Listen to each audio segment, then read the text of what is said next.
అండి, అందరికీ నమస్కారం. పాపమోచని ఏకాదశి. అసలు ఈ పాపమోచని ఏకాదశి ఎప్పుడు వస్తుంది, అలాగే దీని యొక్క ప్రాముఖ్యత ఏమిటి, మరి ఈ వ్రత కథ ఏమిటి, ఈరోజు పాటించవలసిన ఆచారాలు ఏమిటి అనే ఎన్నో ముఖ్యమైన విషయాలు మనం ఈ వీడియోలో తెలుసుకుందాము. ఫస్ట్ టైం మన ఛానల్ చూస్తున్న వాళ్ళు ఎవరైనా ఉంటే కనుక సబ్స్క్రైబ్ చేసుకోండి, అలాగే పక్కనున్న బెల్ ఐకాన్ కూడా క్లిక్ చేయండి.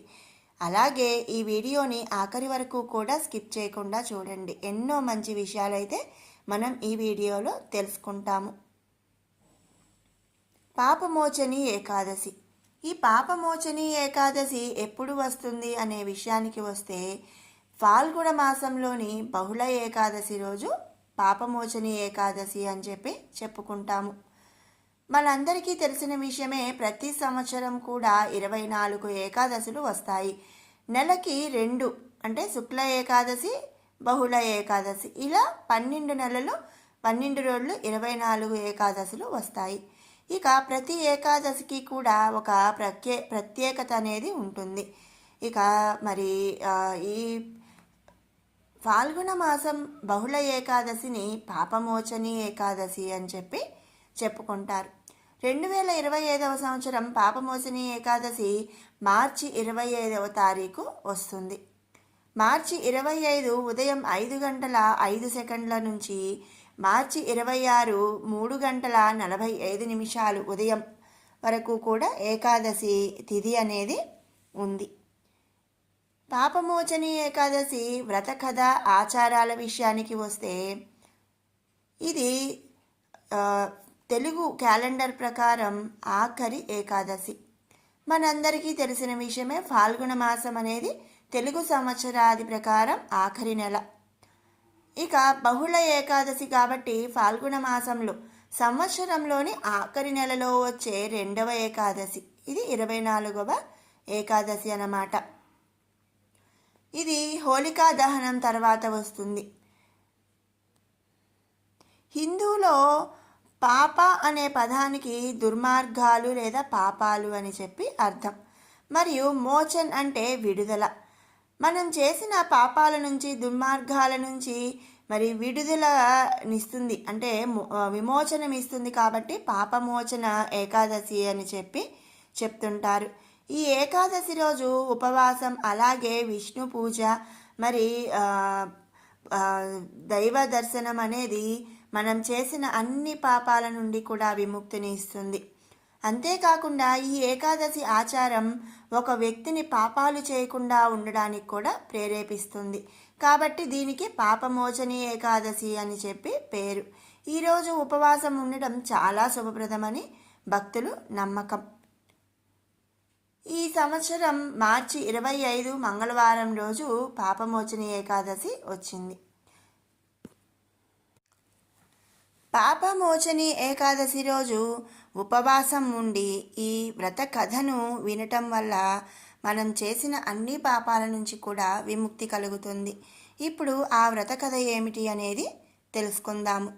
బ్రాహ్మణ పురాణంలో ఒక వివరణ ఉంది. ఒకసారి యుధిష్ఠిర మహారాజు శ్రీకృష్ణుడిని అడిగాడట. ఏమని అంటే, కృష్ణపక్షం ఫాల్గుణ మాసం కృష్ణపక్షంలో వచ్చే పాపమోచని ఏకాదశి యొక్క ప్రాముఖ్యతను వినాలనుకున్నాడు. యుధిష్ఠిర మహారాజు పరమాత్మను, దయచేసి ఈ ఏకాదశి పేరు మరియు ఈ ఏకాదశి ఉపవాసం పాటిస్తే మనకి ఎలాంటి ప్రయోజనం లభిస్తుందో నాకు చెప్పండి అని వేడుకున్నాడు. అప్పుడు శ్రీకృష్ణుడు ఇలా అన్నాడు. సమస్త ప్రపంచ ప్రయోజనం కోసం ఈ ఏకాదశి యొక్క ప్రాముఖ్యతను నేను మీకు చెబుతున్నాను. ఈ ఏకాదశి పేరు పాపమోచని ఏకాదశి. దాని కథ ఈ కింది విధంగా ఉంది. ఒకసారి మాంధాత మహారాజు లోమాస సన్యాసి వద్దకు వెళ్ళి ఈ ఏకాదశి ఉపవాసం యొక్క ప్రాముఖ్యత మరియు దానిని ఎలా ఆచరించాలో అడిగాడట. అప్పుడు లోమాస సన్యాసి ఈ క్రింద విధంగా వివరించాడు. ఒకసారి స్వర్గంలో గంధర్వులు మరియు సంగీతకారుల అధిపతి అయిన చిత్రరథుడు అనేక మంది అప్సరసలు ఉన్న అడవిలోకి ప్రవేశించాడు. ఈ అడవి చాలా అందంగా మరియు అనేక అందమైన పూలతో నిండి ఉంది. ఈ అడవి లాంటి ఆకర్షణీయమైన ప్రదేశాన్ని తాను ఎప్పుడూ చూడలేదని చిత్రరథుడు రాజు నమ్మాడు. అయినప్పటికీ ఆ అడవిలో చాలామంది ఋషులు మరియు సాధువులు శ్రీకృష్ణుడిని ధ్యానం చేస్తూ తపస్సు చేస్తున్నారు. అలాంటి ఒక అప్సరస ఒక సాధువు వైపు ఆకర్షితురాలై తన అందంతో ఆ సాధువును ఆకర్షించాలనుకుంది. అయితే అప్సరసకు ఆ సాధువు పట్ల లోతైన గౌరవం కలిగి అతను ఆమెను శపిస్తాడేమోనని భయపడింది. ఆ భయం కారణంగా అప్సర ఆ సాధువుకు 2 మైళ్ళ దూరంలో ఒక గుడారం వేసుకొని ఆ సాధువును తన స్వరం వైపు ఆకర్షించడానికి పాడటం మరియు తన వాయిద్యాలను వాయించడం ప్రారంభించింది.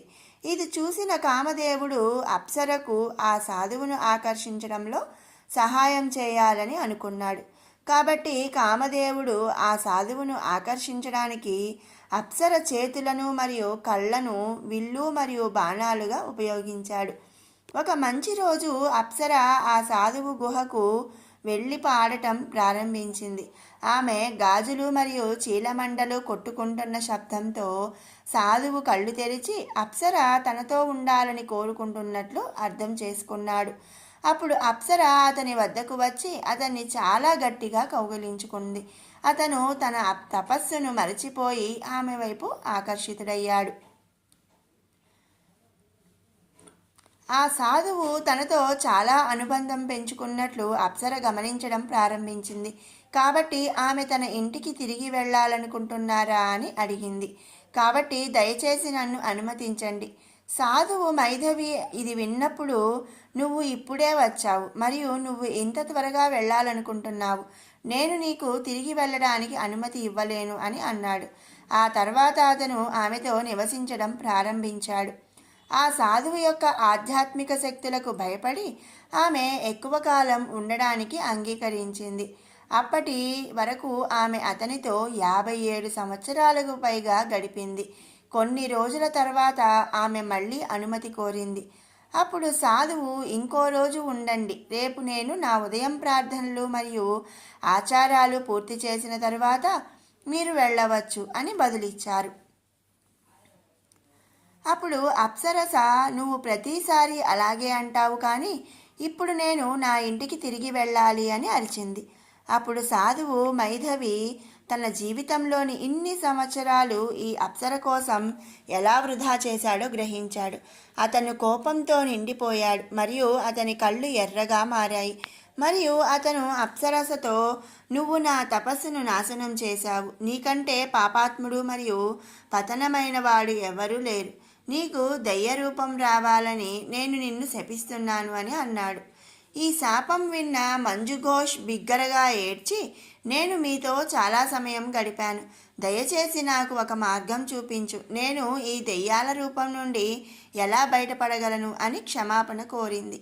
అప్పుడు సాధువు ఆమెకు పాపమోచని ఏకాదశి రోజున ఉపవాసం ఉండి ఈ ఏకాదశి యొక్క అన్ని ఆచారాలను పాటిస్తే మీరు ఏ దెయ్యం లేదా ఆత్మరూపాన్ని అయినా వదిలించుకోవచ్చని చెప్పాడు. ఆ సాధువు తన తండ్రి వద్దకు తిరిగి వచ్చినప్పుడు అతను కూడా అప్సరసతో సహవాసం చేయటం వల్ల తాను కూడా పాపి అయ్యానని చెప్పి తన పాపాలను వదిలించుకోవడానికి పాపమోచని ఏకాదశి ఉపవాసం పాటించమని కోరాడు. కాబట్టి అప్సర మరియు సాధువు ఇద్దరూ కూడా పాపమోచని ఏకాదశి ఉపవాసం పాటించి తమ పాపాలను వదిలించుకున్నారు. కాబట్టి ఈ ఉపవాసం చేసేవారు అన్ని దెయ్యాలు మరియు ఆత్మరూపాలు మరియు పాపాలను కూడా తొలగిస్తారు. ఇక ఈ పాపమోచని ఏకాదశి వ్రతకథ వినటం వలన బ్రాహ్మణులకు 1000 ఆవులను దానం చేసిన ఫలితం లభిస్తుంది. అతని పాపాలన్నీ నశిస్తాయని శ్రీకృష్ణుడు యుధిష్ఠిరుడు అన్నాడు. ఏకాదశి శ్రీకృష్ణుడికి అత్యంత ఇష్టమైనది మరియు ఇది సర్వోత్కృష్ట ప్రయోజనాలను ఇస్తుంది. కాబట్టి ఇది జరుగుతుంది. ఈ ఏకాదశిని పాపమోచని ఏకాదశి అని పిలుస్తారు. ఈ ఉపవాసం చేసే వ్యక్తికి ఎటువంటి దెయ్యాలు లేదా ఆత్మల ప్రభావితం కావు. అతని కోరికలన్నీ నెరవేరుతాయి మరియు చూసేవారి పాపాలన్నీ కూడా నశిస్తాయి.